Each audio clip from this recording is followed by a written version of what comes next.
We're going to move on to the Y-axis gantries. So I'm just going to put this off to the side for now. Maybe I'll put it to the front here, so you can kind of check it out. And we're going to move on to the next page.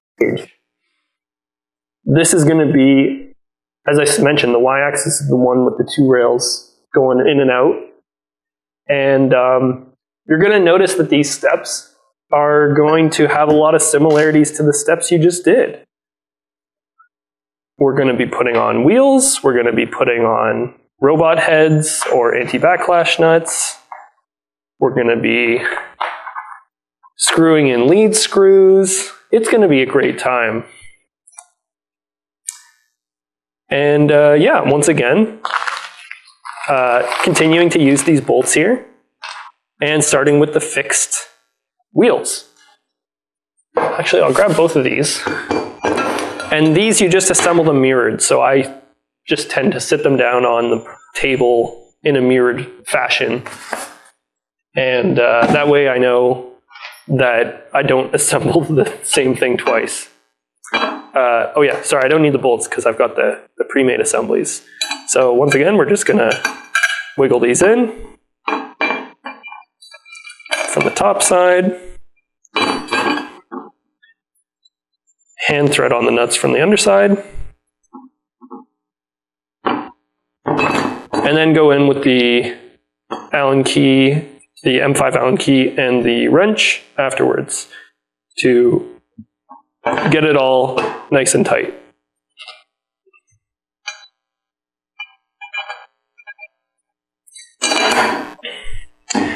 And once we've got these guys put together, you're going to actually see how they slide onto the rails. And then we're going to be putting the rail together after that for the Y-axis.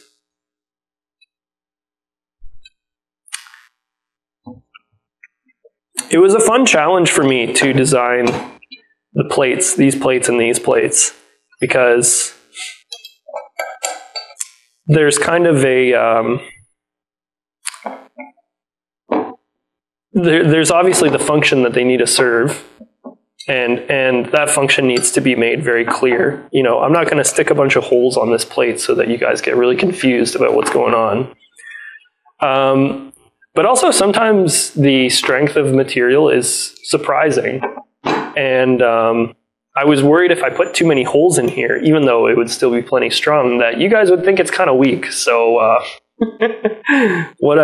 that is to say, I took away the material where I thought I could take it away while still making it look real tough. And what that means is that these are still more over-engineered than they really need to be. But they look good, so that's a pro. I'm going to grab the bag of eccentric nuts, the offset nuts, because we're going to be using the rest of these at this step. And any ones you don't use, you can set aside. And this time, if you look at the close-up, that follows, so there will be the picture showing them going in, and there will be a picture that follows it. That'll show the close-up showing that the offset needs to be going up this time. And the reason it's going up is because on this guy, the offset nuts were on the bottom, so then we wanted the nut to be facing the bottom. And that's because it opens up the space between the wheels so that the wheels are the furthest away. But here, the nuts are on the top, so we want the offset to be on the top so that we're still opening the wheels as far as possible. Is my nut on? Yeah, my mic's all right. Okay. And once again, you're putting in the offset nut first this time, and then screwing in the wheel from above, just hand tightened.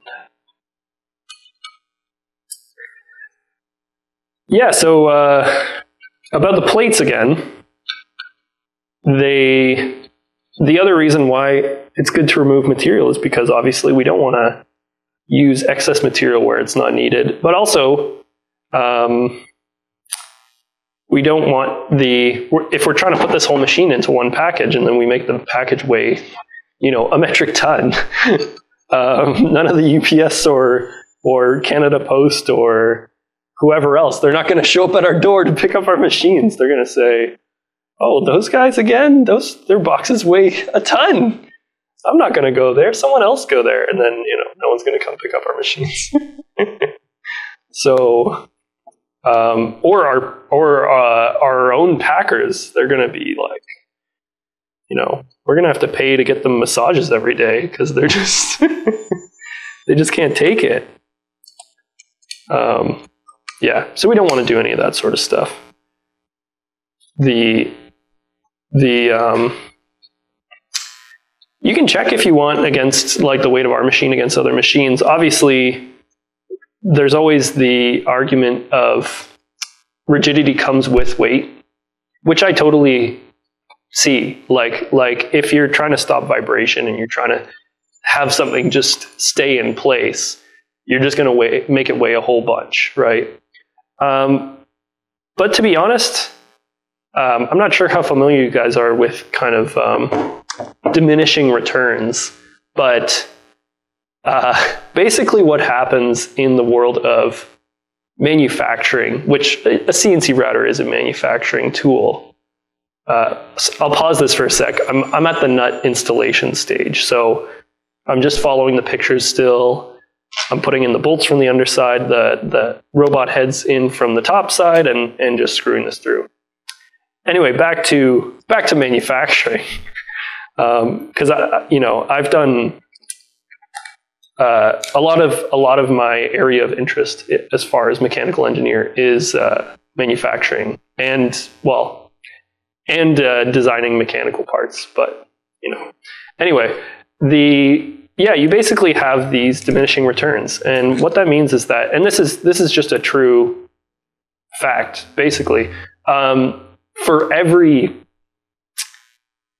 magnitude of increase in accuracy, it's usually going to come with, at the very least, a magnitude of increase in price.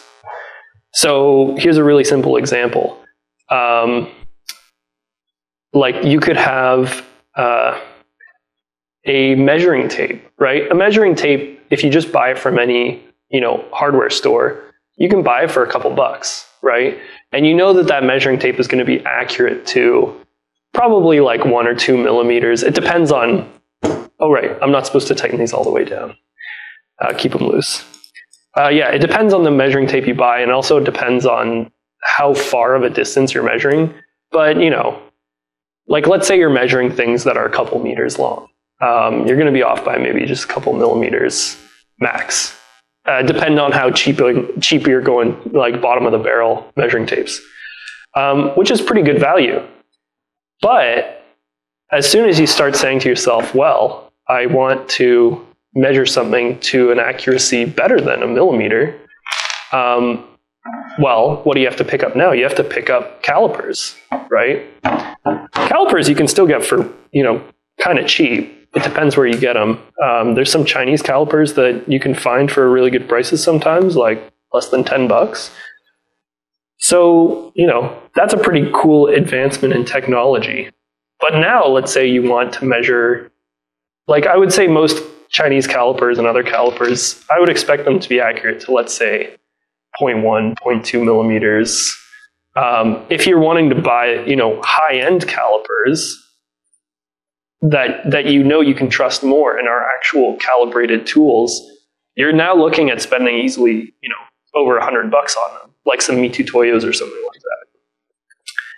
And then if we take it another step further and you say, well, calipers aren't even enough, I need even more accuracy, like get me below, 0.01 or what have you. Now you're looking at picking up like a whole granite counter or surface plate, and you have to have a guy coming in to calibrate that every once in a while to make sure it's accurate. And then you've got to have your granite measuring tools on the surface plate, and you got to make sure that you're upkeeping that. And you're sinking like hundreds and hundreds, thousands of dollars into this. This is escalated very quickly in terms of price, right? But the amount of extra accuracy you're getting is, in the grand scheme of things, not that much. I mean, it is a lot depending on what you have to use it for, obviously. But, let's keep the topic of conversation just to hobby individuals like you are, and like even myself, I am. You know, we're not going to be checking for atom thicknesses on things, right? And so basically what this all comes back down to, I finished the nut step, so I'll just stop for another second here. Actually, I'll finish what I'm saying, and then I'll move on to the next step.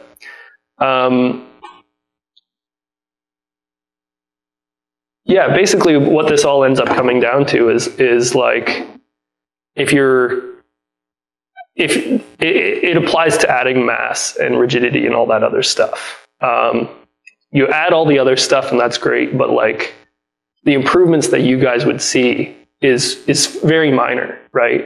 And that's why a professional CNC can cost, you know, over $100,000, and we can make our hobby CNC cost, you know, $1,000 or like, you know, $1,500, $1,800 depending on whatever currency you're using.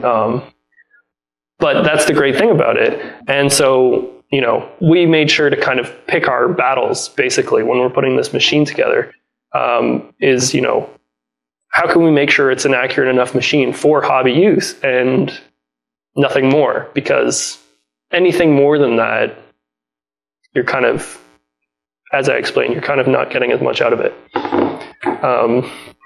We're going to set these aside because we're going to be putting these feet together. I will say, by the way, that because of the setup, you could make something on a much cheaper CNC that the LongMill could also make. But the reason there is a difference there is because we have opted to make it rigid enough so that we feel like you can use it at a true hobby level. A lot of these smaller, cheaper machines are still fine, but they take a much longer to cut things out because they're going to bend around a little bit more. Our machine, we try to make it so that it's like, you can set it up, you can run it reasonably quickly, you know. It's like a usable machine, you know. Anyway, this is a crazy tangent. Onto the feet. So we've now hit the stage of assembly, and I'm just going to organize this stuff off here. And the eccentric nuts I'm going to set to the side. And I think the regular hex nuts I don't need to use anymore as well, so I'm going to set those to the side. Oh no, actually, no, I do need them. But we've reached the part of the assembly where we're going to open up this yellow bag of hardware. As you can see, the green bag is depreciated to, you know, just a couple things here. So what we're going to be finding in this new bag here, when you open it up, is T-nuts. It'll be in a bag called T-nuts, M5 T-nuts. And you can leave the rest of the stuff in the bag if you want. For now, I'm going to spread it out in the corner over here so that it's separated from my green hardware stuff. And then that way you guys can know, am I grabbing from green or am I grabbing from yellow? But it'll also be written in the manual. It'll say when the hardware is in green or when the hardware is in yellow. So basically for these feet, you're going to be taking these same bolts we've been using the whole time. And if you flip the foot upside down, you should be able to fit the bolt in from the underside. I'm just going to use my M5 Allen key to push it all the way through. And then when it sticks out the top here, you're just going to take one of these nuts and screw it on from the top. You only need 4 of these at this stage, 1 for each foot. And I'm going to leave these over here because these were from the yellow bag. So the T-nuts, they have a top, like they kind of have, they're directional, just like the nylock nuts are directional. And so the thinner part, you want it to face down into the foot. And you can see from the side view we offer on the computer that the shape of it, so that you know how to orient it. So basically, you're just going to want to screw, make like 1 or 2 turns, and that should be all you need to do. And then we're just going to do this for each of the feet.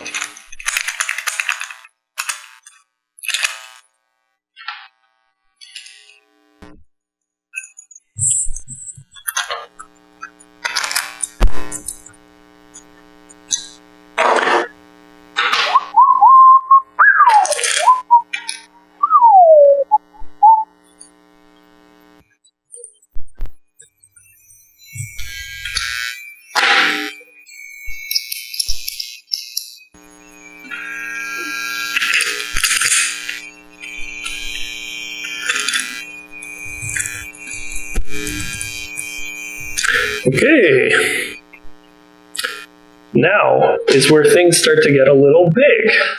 So I'm going to just stand up here and put some of this other stuff off to the side, like the feet here. And the hardware I'll leave over here, but I'm just going to push it close to me. I'm going to bring these close to me as well. We're going to be taking out the Y-axis rails. And I'm just going to lay them out where they go when you're actually putting your machine together. Now, when I assemble this machine, I'm going to be assembling it so that it faces towards me, so that I'm, in the perspective of the instructions. So from your perspective, it might seem a little bit skewed or backwards or whatever, but just bear that in mind. So when I'm working on the left side here, it's going to be my left side and not your left side. Or maybe we'll just flip this footage or something like that. I don't know. In any case, the steps I'm about to do, for the most part, are all mirrored from the left side to the right side. So it doesn't really matter which side you're looking at. If I do my left and you do your right, it'll all work out. Basically what we're going to do is we're going to take these middle feet and we're going to slide them onto the rail. Now you'll see the picture showing the feet going onto the rail and where they're positioned. You're doing 2 feet per rail. But the picture afterwards will also show that profile of how the foot is actually going onto the rail and showing you tightening them up when you've got them on location. If you've got the 12 by 30, these 2 rails will be quite short. Close to half the length that you see here. And so when you put the feet on, you're still going to space them evenly, just how the picture shows, but the proportions will just be different. So I'm just going to lift up the rail here, and I'm going to slide the foot on just like that. Whee! And I'm going to turn it on its side.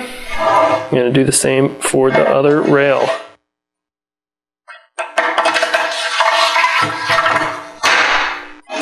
And if you want to use a measuring tape for this, you can.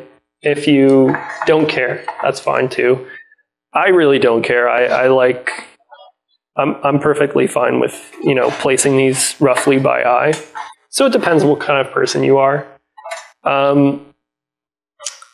The exact placement will be, if you want to do the math, you can split up the length of the rail and divide it into thirds. But the placement of the feet isn't imperative to the operation of the machine. So, take that as you will. They're there to kind of support the machine's operation. So if you want to place them a little bit closer to the center to give it more support in the center, then that's fine too. And so notice once again, we've got the red tightening arrows here. And so that's what I'm doing, is I'm tightening them all the way down. These will be a bit harder to tighten down because you're using the long end of the Allen key instead of the short end, but just give them a nice solid twist all the way down so that you're confident that they're seated properly. And if you really need to, you can, for instance, take the wrench here, put it in the circular hole of the wrench, and you can give that a twist to get some extra leverage. But don't go too hard on it because, these are plastic feet. you're using a metal piece and another metal piece to bolt on a plastic thing. And so if you really ream down too hard, you can start deforming the plastic or even break it. And so you just, use caution.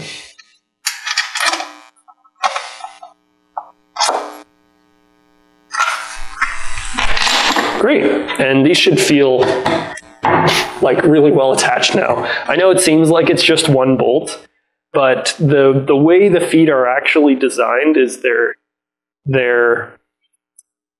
how do I say? They're kind of subtly slanted inwards in how it matches the rail profile, so that when the bolt gets tightened, not only does it align it so it stops it from twisting, but it also actually squeezes in those edges into the aluminum profile, which really gets the foot hugging the rail nice and tight. And so these, they shouldn't really go anywhere. So I kind of already explained this. We're at the intermission, but I already kind of explained this. We're going to be putting together both sides of the machine. The nice thing about the intermission is you can kind of view from your own angle how the following parts are going to go together. We're going to be using these two Y-Gantries that we put together and the feet. And the solid pieces in the picture are showing the parts that we already have, which are the rails with the feet, and the transparent ones are the ones we're going to add. It also mentions here mirror mode, which I think is a really cool term. And you can keep an eye out for that icon anywhere in the instructions, even though it's mostly just used in this one area, showing how every step that we show to you, you're going to then do mirrored for the other side. So here we go. I'm going to first just cut the tape for the feet here so that I can unwrap them.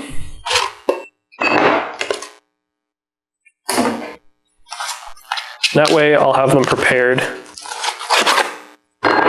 when I start putting everything else together.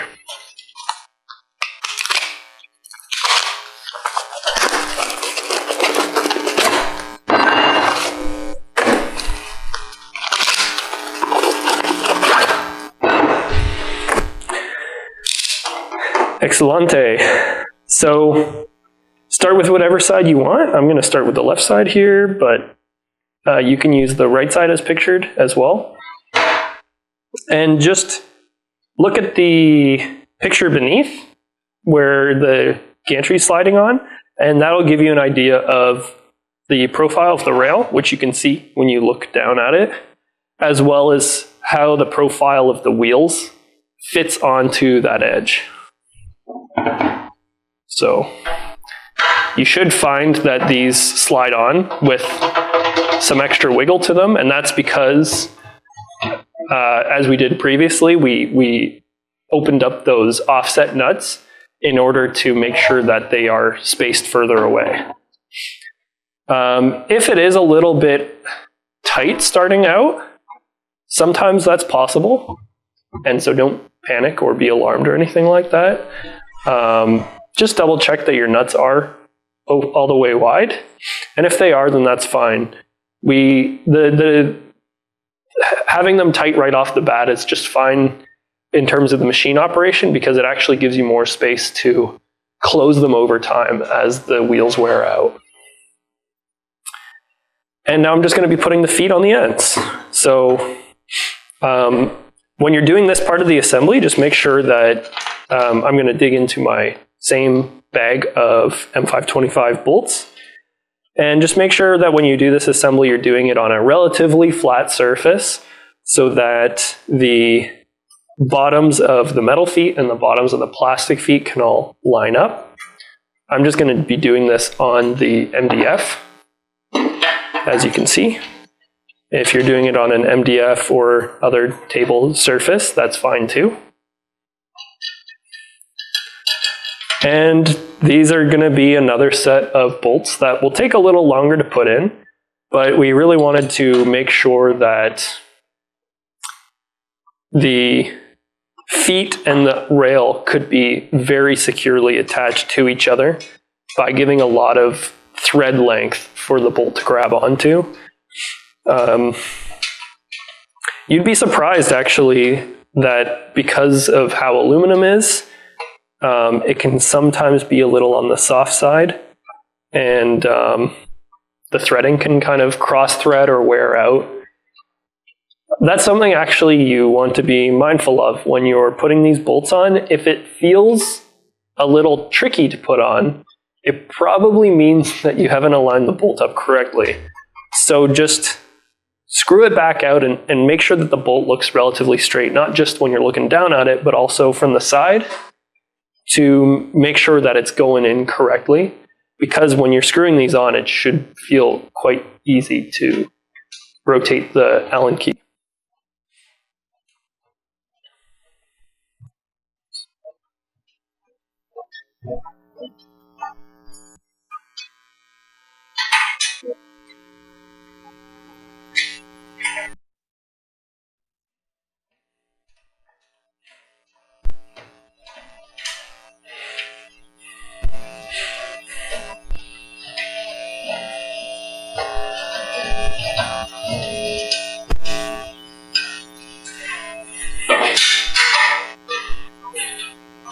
I'm giving you guys a moment of silence here so you can remember what it's like to not hear my voice.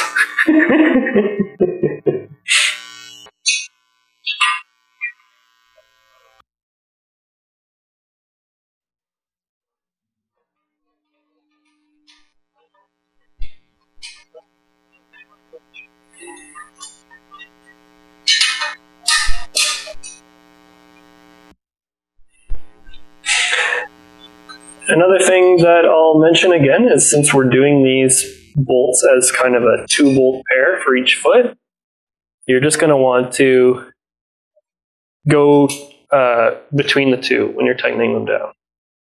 That way you can make sure nothing's twisted out of the way and it's all kept relatively aligned.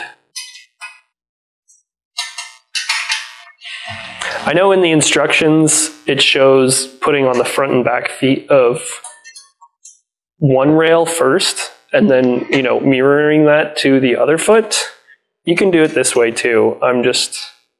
Because these are the sides that are closest to me right now, it's the most easy to access them. And then I'm just going to turn them both around and put the foot on the other side at the same time as well.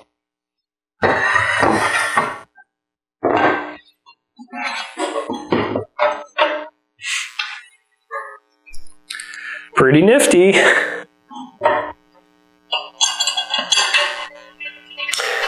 If you haven't figured out quite yet, or if you haven't yet figured out the placement of these feet, the images below do show a transparent version of the foot, so you can see how there's those green crosshairs that you can see.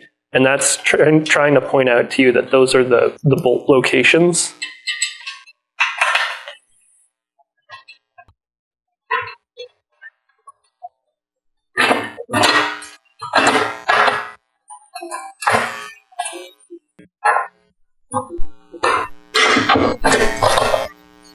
You might have to do a little bit of finagling when you're trying to put these in, just to get the threading started. But once you get it started, it should be smooth sailing the rest of the way.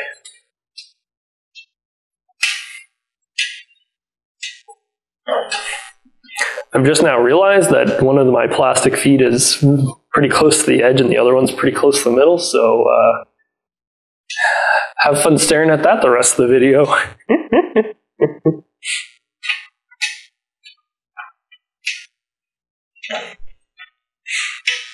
While I'm tightening this on, I'll point something else out, which is that it's very barely noticeable, but these feet actually have a tiny little notch in the top of them. And we're going to use this at a later stage when we're actually mounting the machine down to its work surface. And that will allow us to check the squareness of the diagonals in order to make sure that the machine is being mounted square so that you get square cuts.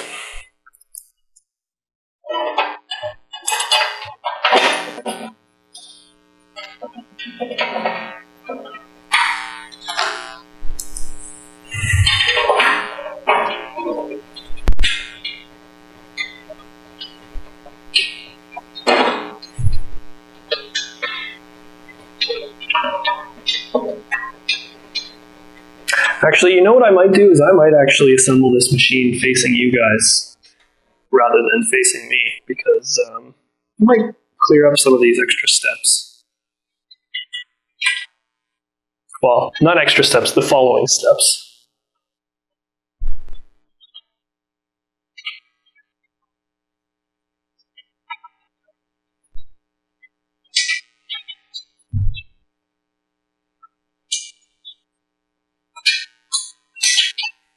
Just doing the final alternating between the two.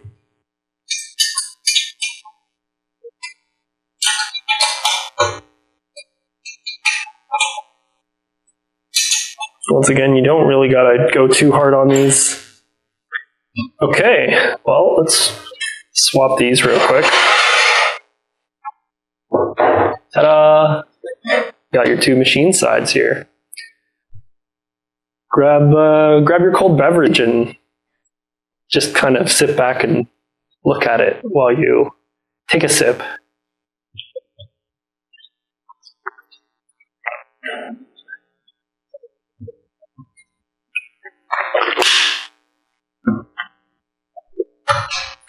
Okay.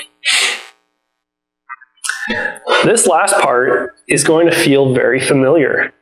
I'm going to actually do it on one of the rails first, completely, from start to finish, and then I'm going to do it on the other rail. And that way I can kind of just have one of them out of the way, and you guys can focus on what I'm doing.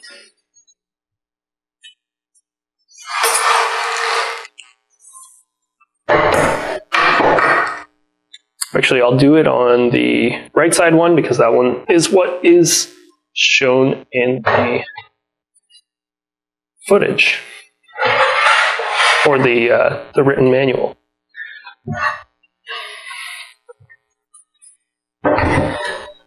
So,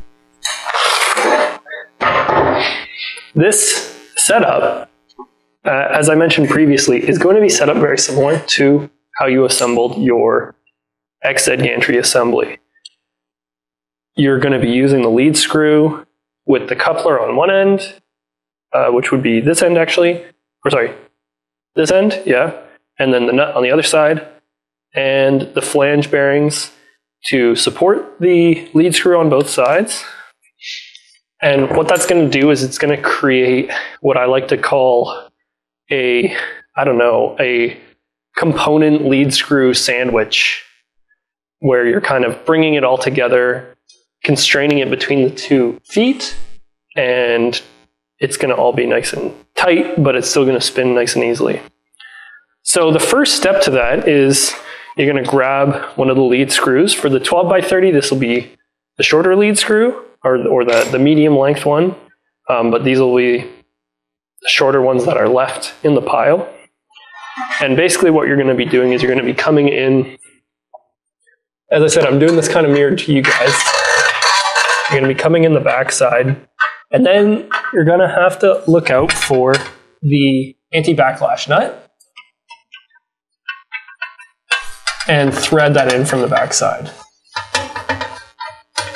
You can see in the picture there's that blue arrow showing that you're rotating this into place. Now, because we're not sadists, we're not going to get you to put this all the way on. Just put it a little ways on, and once you got enough stick out, it'll work for you on the other side here. If you want to do this mirrored on the other side right now, feel free. I'm just going to continue on, as I said, to show the whole process. So now you've got the bearings. We're going to grab 2 of them again.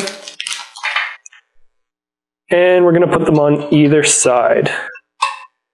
Just on the feet, these are a little bit of a tighter fit.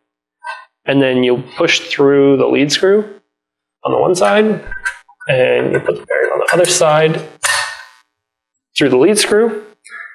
If these are a little tight, which they may be, that's fine. You just have to give it a little wiggle and a little wobble. And in a worst case scenario, you can carefully tap this on with a mallet or something like that, but usually it's not necessary. So now, before I move on, you can see on that bearing diagram how it shows this is the back foot and this is the front foot, right? So in this case, because I'm kind of mirrored to you guys, you can see how this is the back foot, because I'm trying to like face it towards you, but you know what I mean. And this is the front foot here. So when we move forward, you can see how the back foot is the one that's going to receive the coupler, which I've still got the bags of coupler, or the bag of the couplers here. And the front foot is going to be the one that receives the brass nut that we put together.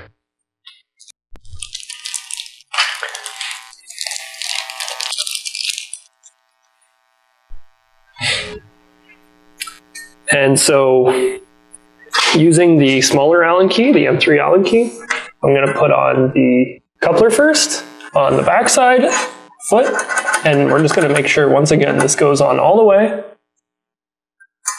Oops. And then tighten just the one screw, the one that is on the same side as the lead screw. This part you can really snug up because you want the coupler to really hold on to the lead screw nice and tight. And now from the other side, I put on the brass nut.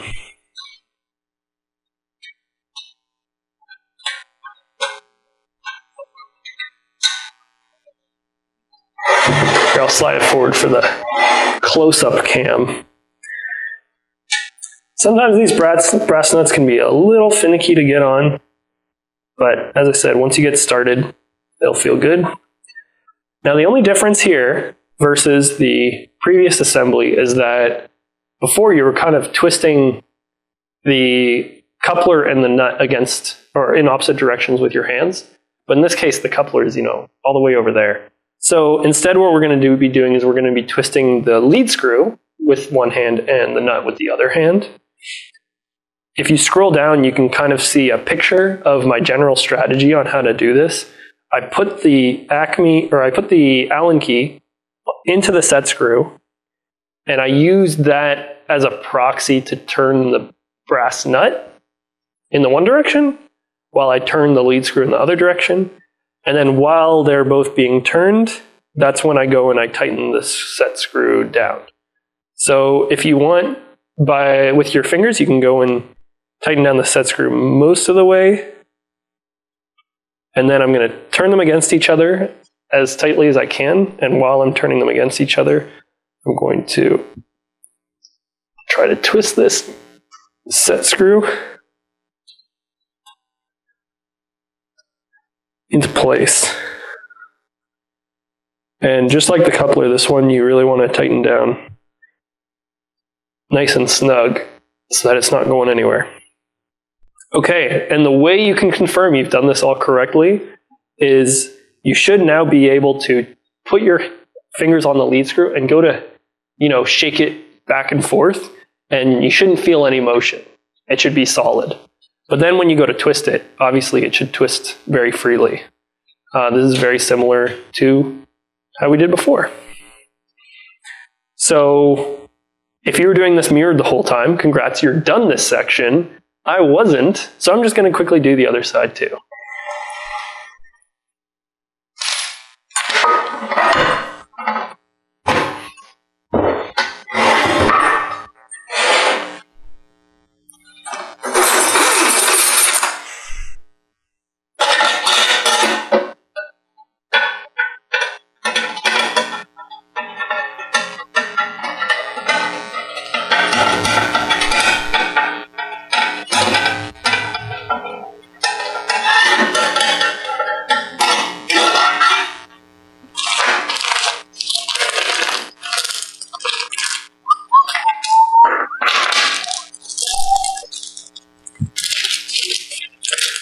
way, if you haven't noticed it yet, a new feature I added to our resources is that any picture you want to see slightly in slightly more detail, you can actually click and hold your mouse over it, and it'll zoom up a little bit for you. So if you need to see any better detail on how this is all going together, feel free to use that feature.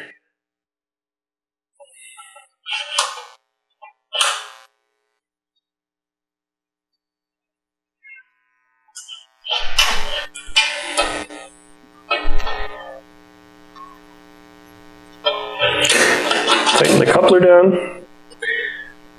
And by the way, guys, please remember, you only tighten down the one side of the coupler. Don't tighten down the other side.